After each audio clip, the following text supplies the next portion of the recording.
Hey everybody, welcome to another new episode of the vlog. Welcome to yet another episode of my overly ambitious Kiss History project, KISSTORY. I don't even know how many episodes of this I've done, something like 15.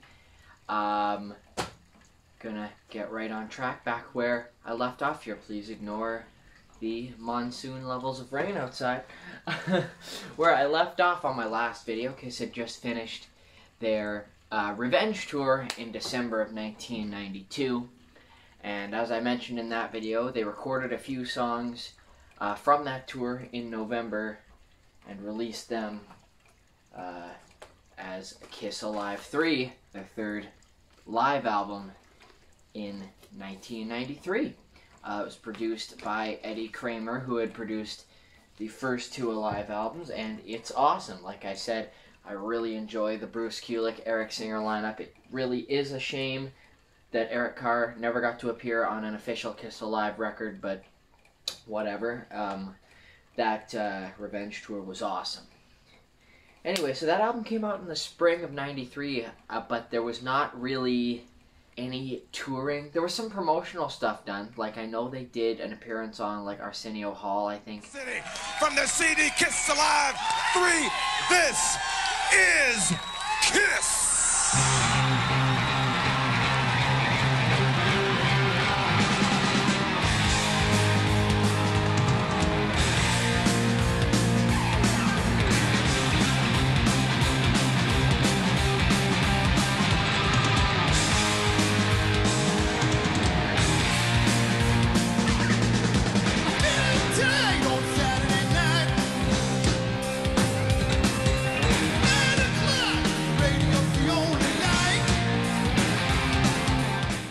Radio appearances here and there to promote it, but there was no major tour.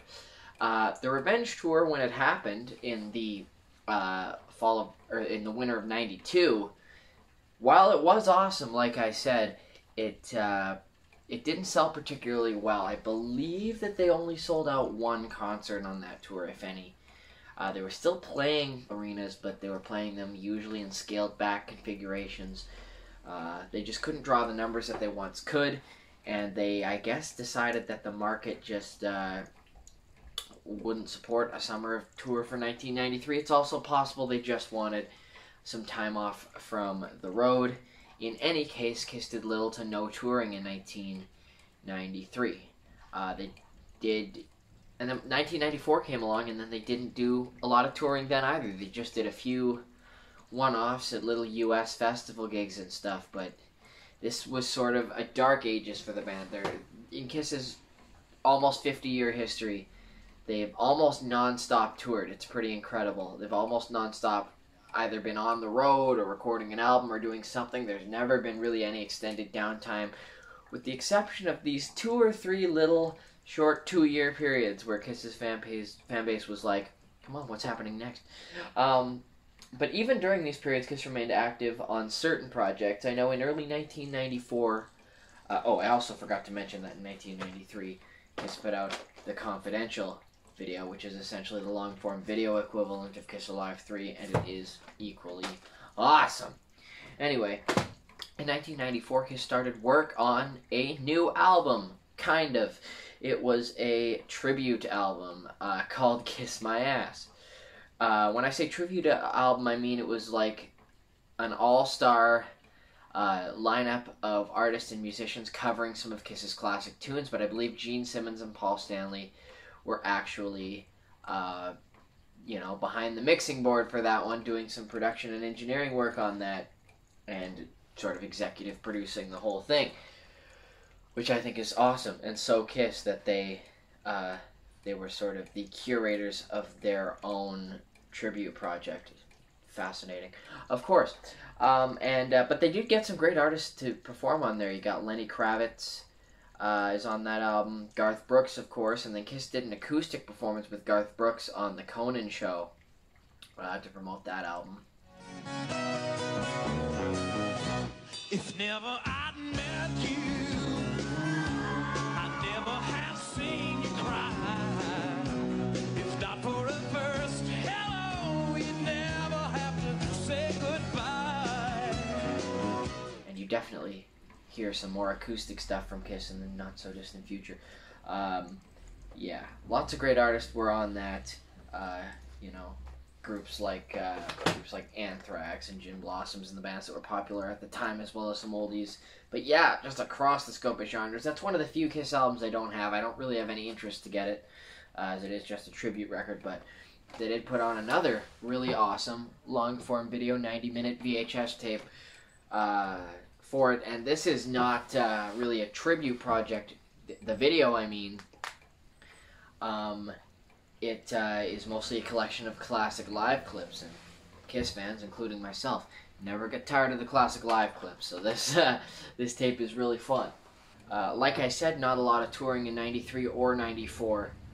But if you remember back to my episodes when I was talking about Kiss in the early '80s, when they lost their relevance in the U.S. market back then, they turned to other markets that were starting to blossom with interest in the band to tour there instead of the U.S., and they started to kind of do the same thing in the mid-'90s.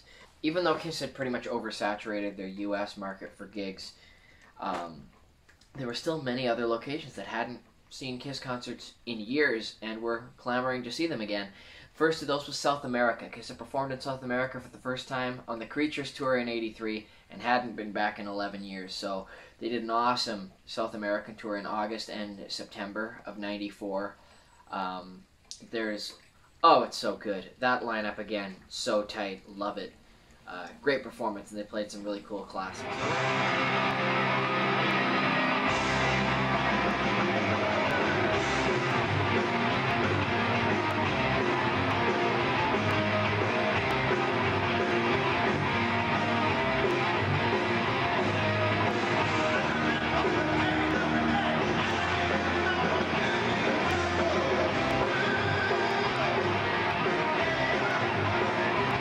Around this time in Kiss's history, starting with a Foundations Forum gig they'd done back in '93, really started to pull out some of the sort of rarer, less often played classic songs. So they played to some big stadiums again in South America, had some, great shows, and undoubtedly made some money.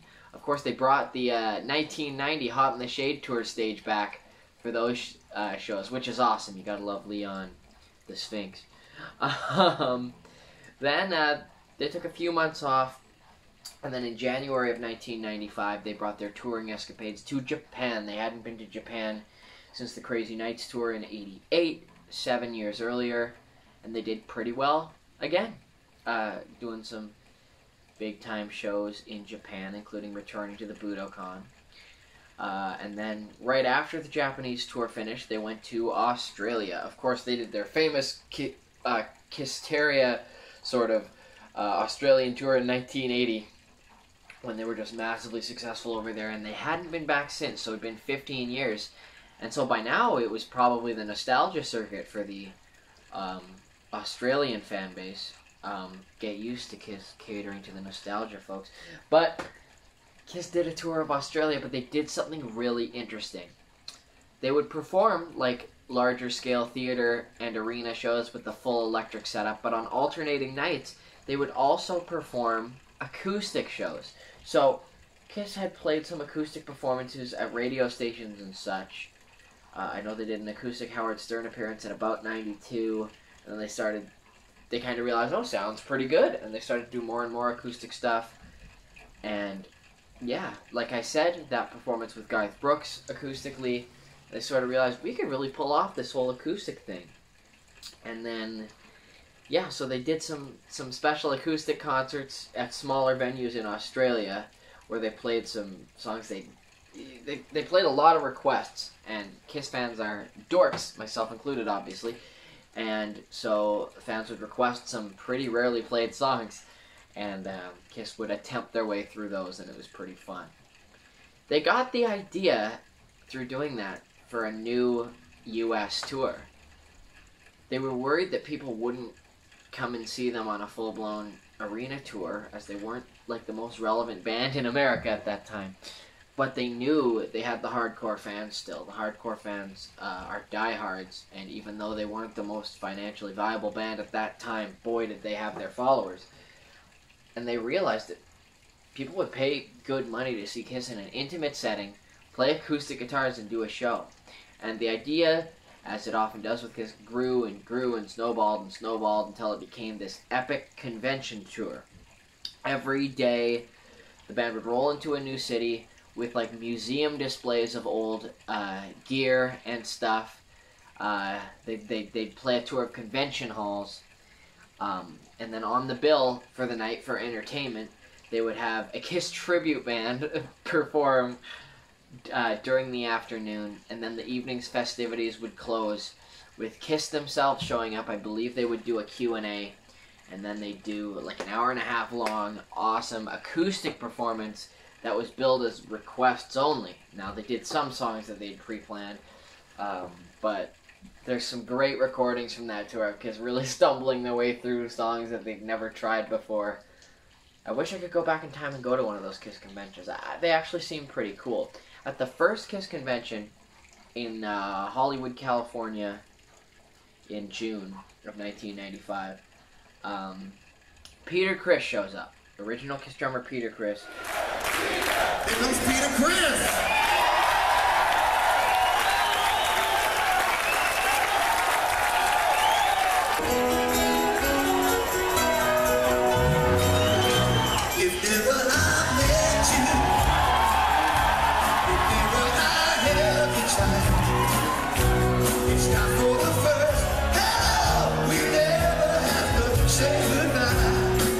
Now again, there's talk as to whether this was a pre-planned publicity stunt or whether Peter just really wanted to show up. But according to Peter, from interviews from around that time, he claims that he just had kids now, and he wanted to show his daughter what Kiss was all about and take her to one of these Kiss conventions to show, look, people really cared about that old band I was in back in the day.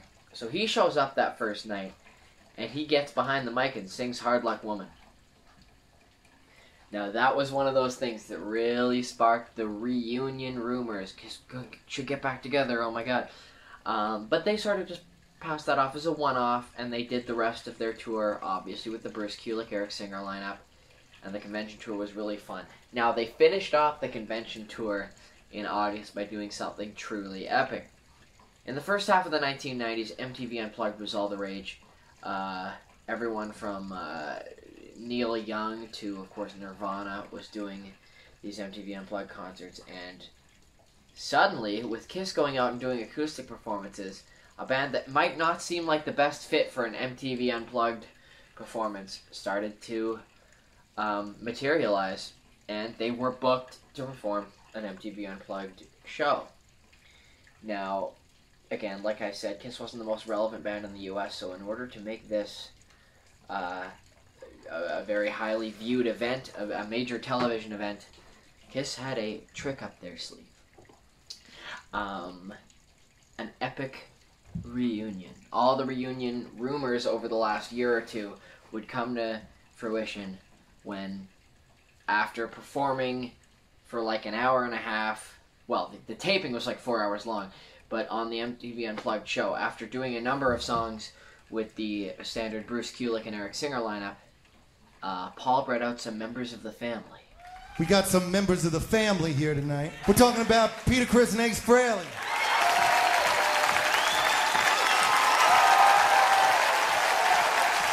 It was so awesome.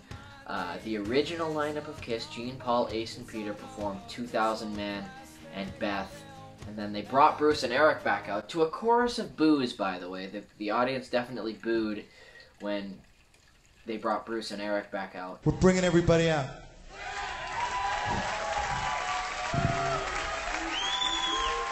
Hey, come on, man. These guys are part of the family, too. Which is a shame. I believe Bruce still says in interviews to that day that he was pretty hurt by that. Why wouldn't you be?